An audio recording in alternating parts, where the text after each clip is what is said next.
राजद्रोह का गुना दाखिल करेंगे। जो भी मराठी का आदर नहीं रखेगा। मैम, गुनाह तो फिलहाल आपके लोगों के खिलाफ हो चुका है, 7 लोगों पर FIR हो चुकी मारपीट करने की। कोई बात नहीं, मनसे के ऊपर बहुत सारे गुने हैं, मेरे ऊपर भी है। क्या बोला तूने? बात नहीं, मनसे के ऊपर बहुत सारे गुने हैं, मेरे ऊपर भी है। मैम, लेकिन हमने ऐसी भी घटनाएं देखी, ये पहली घटना नहीं है। इसके पहले महिलाओं को पीटा गया, बुजुर्ग को पीटा गया, बैंक में घुसकर कर्मचारी को डराया धमकाया गया। अब आप किसी की निजी प्रॉपर्टी में जो उन्होंने खरीदा है, यहाँ पर दशकों से वो अपना धंधा चला रहे हैं। अब उनका कहना है कि आपके लोग यहाँ पर पहले भी आते थे, एकाएक ये मुद्दा क्यों उठाया गया कि नहीं मराठी में बात करो वरना मारे? अरे बाप रे, ये तो धोती खोल रहा है। क्योंकि कर्नाटका में हम देखते हैं कई बार विवाद हो जाता है, टैक्सी ड्राइवर तक बोलता है कि हमारी भाषा बोलो। एक चीज है ना, कैसे है कि हर स्टेट की, अगर मैं कर्नाटक नहीं गई क्योंकि मुझे वो भाषा नहीं आती है, जिस दिन मैं सीखूंगी उसी दिन मैं जाऊंगी। यही सवाल है। आपको कितनी भाषाएं हैं? मुझे हिंदी, इंग्लिश, मराठी। तो अभी हिंदी और इंग्लिश किसी राज्य की भाषा है नहीं, तो आप महाराष्ट्र में आजीवन रहेंगे। क्यों नहीं जाऊंगी? इंग्लिश तो आती है ना मुझे, इंग्लिश तो आती है ना, तो मैं जाऊँ। लेकिन एक सेकंड, कर्नाटक नहीं गई क्योंकि मुझे वो भाषा नहीं आती है, जिस दिन मैं सीखूंगी उसी दिन मैं जाऊंगी। क्यों नहीं जाऊंगी? इंग्लिश तो आती है ना मुझे, इंग्लिश तो आती है ना, तो मैं जाऊँ। अरे कहना क्या?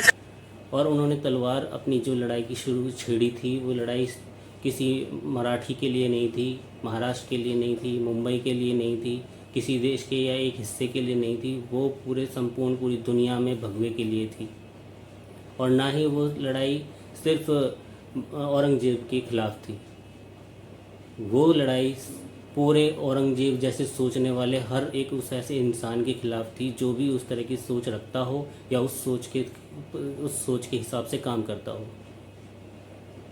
और वो लड़ाई क्या आज झुक जानी चाहिए? वो तलवार अब ख़त्म, वो लड़ाई ख़त्म हो गई है क्या? उस जैसी सोच के लोग अभी ज़िंदा नहीं हैं और वो उस तरह के काम नहीं कर रहे हैं? हम पहचान क्यों नहीं पा रहे हैं अपने दुश्मनों को? ये जो आज नया नाटक चालू किया है किसी ने कि भाई मराठी नहीं बोलोगे तो हम ये मारेंगे, और कल को ये लड़ाई दूसरे से राज्यों में जाएगी कि अभी तुम ये नहीं करोगे तो वो होगा। क्या क्या चाहते हो आप कि एक राज्य से दूसरे राज्य में लोग वीज़ा लेके जाएं,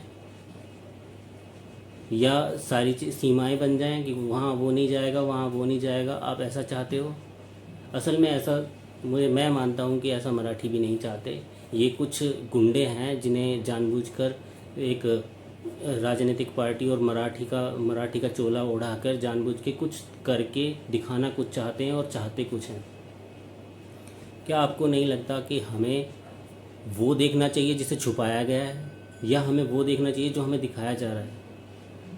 हमारे जब हम इतने बड़े बड़े महापुरुषों के नाम अपने नाम के पीछे लगाते हैं, और कई बार हम शिवाजी महाराज का नाम अपने पास साथ लेने लग जाते हैं, हम संभाजी महाराज का नाम अपने साथ लेते हैं, कोई चाणक्य का नाम अपने साथ लेता है, या कोई महारानी लक्ष्मीबाई का अपने साथ नाम लेता है, या कई बार भगवान परशुराम का नाम लेता है, कोई करनी सेना बोलता है, कोई भीमराव अम्बेडकर का नाम अपने साथ लेता है, या कई बार हम बजरंग दल बोलने लग जाते हैं। ये इन सब नामों को और इन चीज़ों का जो हम इस्तेमाल करते हैं, हमारी जिम्मेदारी इनके जैसा व्यवहार करने की नहीं बनती? हमारी जिम्मेदारी इनके जैसे सोचने की नहीं बनती? ये क्या हो रहा है कि आज हमें कुछ बहरूपीय शक्ल बदल के कभी कुछ बन के आते हैं, कभी कुछ बन के आते हैं। हमारा फोकस है, मेन दुश्मन है जो हमारा, उससे फोकस हटाने के लिए आते हैं।